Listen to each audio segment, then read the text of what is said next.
Dinshaw Irani joining in now, CEO of Helios Capital. Dinshaw, very good morning to you. Are you in a holy mood?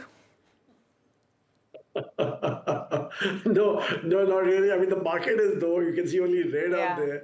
No, I was asking Really because not. I was wondering for Bombay Walas, you might as well have played 2 days of Holi instead of looked at a market like this.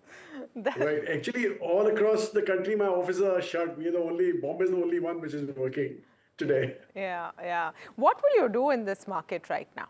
Are you looking at opportunities to nibble, or this is, there's too much volatility to take a call and do anything but sit on the sidelines?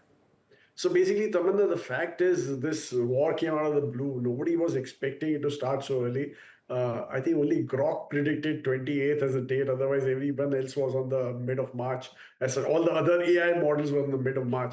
But the fact is that I think it was rushed into. And frankly, I mean, when you rush into a war without any concrete strategy, things can pan out to be a bit more painful and longer. I think that's where the problem arises. Had it been a short war, which was earlier thought to be, but as things are panning out, it seems it's going to be a stressed out version. Hopefully, not as long as what Russia and Ukraine are into. But the fact is that this may not be weeks, maybe a month or so as such, and that is going to be painful for the market. So I would rather say that if you're looking at buying something, stay on the sidelines. And in fact, I mentioned in one of the channels earlier also that we have some cash, but we're not deploying it in a rush.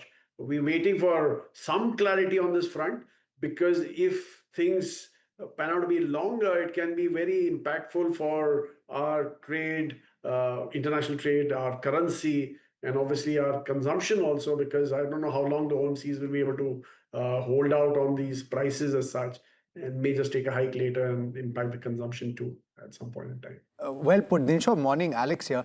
I'm just wondering, so therefore, am I right in assuming that a month is the worst case scenario, or is it something that beyond? I know that it's hard to predict, but at this moment, if you're looking at your portfolio, if you're looking at certain suppositions, certain expectations that you will have to build in, is that something that is the worst case scenario, or is there something worse that you're already penciling in?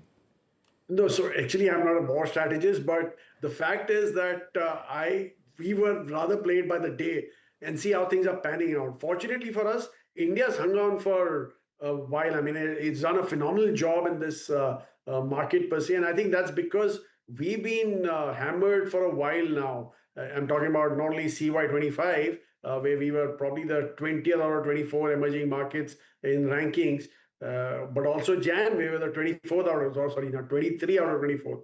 The 24th was Indonesia, which is being thrown out of MSCI EM space and going to frontier markets.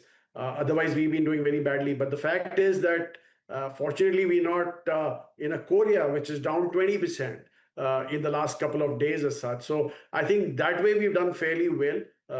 And we are outperforming the EM index, which is not saying much. But the fact is that we have done fairly well. But as I said, that I would rather play it by the day than take a call on what's going to happen. Things turn around in the fog of war. Things turn around pretty fast. Maybe Iran will come down and say, okay, I'm ready for negotiations. Then that will be a turning point, if you will. So I think we'll probably wait it out and see how it works. I'm not taking a call on whether it's going to last out a month or weeks or a couple of months. No way. That is fair. That is fair. In the stocks that you're looking at, in the companies that you hold, fundamentally, are they relatively insulated? Is that something that you worry about? And two, if you're looking at the rupee and the fact that it is at 92.15 right now, already the proposition for foreign money coming in was a little bleak, considering the way that the currency has moved. Is that something that you will have to push likely further down the road? So actually, you're right, because I think the INR has been impacted the most, because we are totally import dependent in terms of energy needs. We are totally import dependent, and that I think is playing upon the rupee per se. Almost 50% of our flows come from the Strait of Hormuz, which has been shut. Fortunately, there have been some sound bites that the POTUS has given out a warning to Iran, and he's going to send his warships in and stuff like that. But I think that's a longer term outlook at some later point in time. So that will obviously impact the flows. We were hoping that with this kind of underperformance that India had seen earlier, and with growth rates coming back in, and we were in the nascent stage of this growth, I think this war could have happened at a more worse time for India, because we were just picking up on growth, and now things are coming to a standstill in terms of not growth, but in terms of the money flows. I think that's where the impact will be felt. I don't think the FIs will be in a rush to come across to emerging markets right now. Yeah, well, that is true.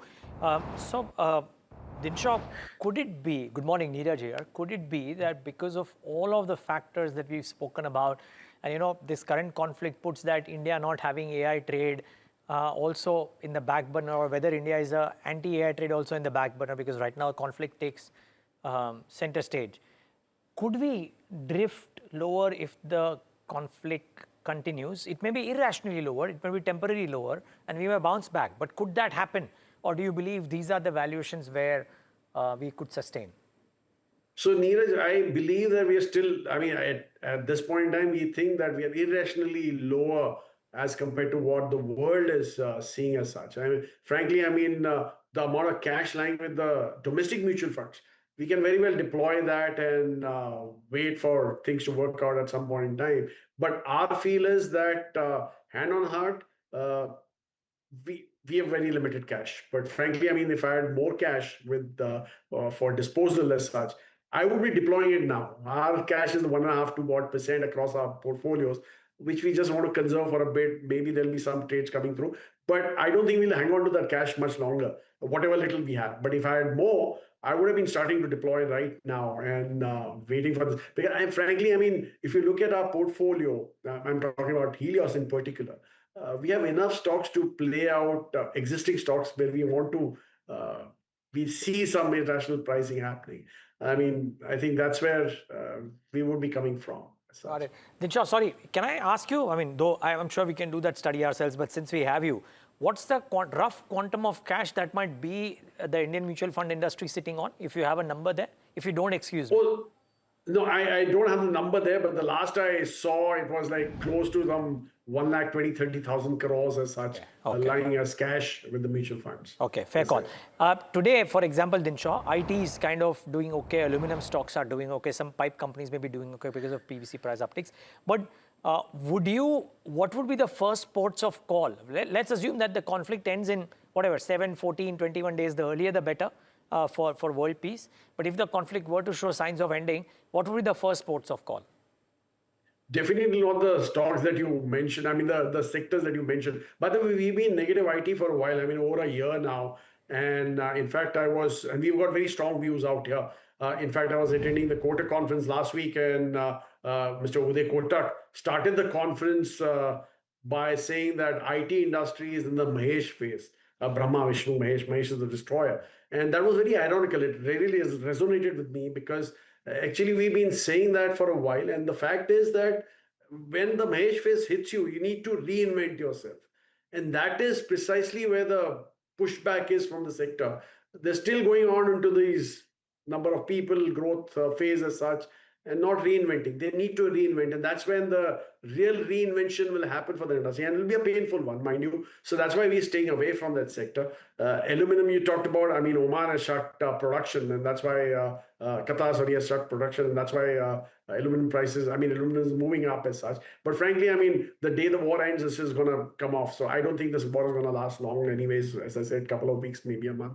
So that way. So we're not taking a call here. What we're doing, Neeraj, is we're looking at our own portfolio, which is mainly consumption-driven portfolio, domestic consumption-driven portfolio. There are hardly any external-facing sectors where we have been bullish, like Larsen Tool. I can share that name because it's in the portfolio. And that's suffered a bit because bulk of their flows come from, I mean, not bulk, rather 30-odd%. A third of their revenues flow in from the Gulf region. And that's why it's suffering right now. But as I said, once things turn around, so maybe these are the kind of sectors you want to look at, but you've got to take a call whether the war is going to last long or not. So that's where we are basically adding Neeraj. Yeah, it's a good answer. Dinshaw, always a pleasure speaking with you, and season's greetings once again to you, to the family, to the team as well. Thank you, and to your US too.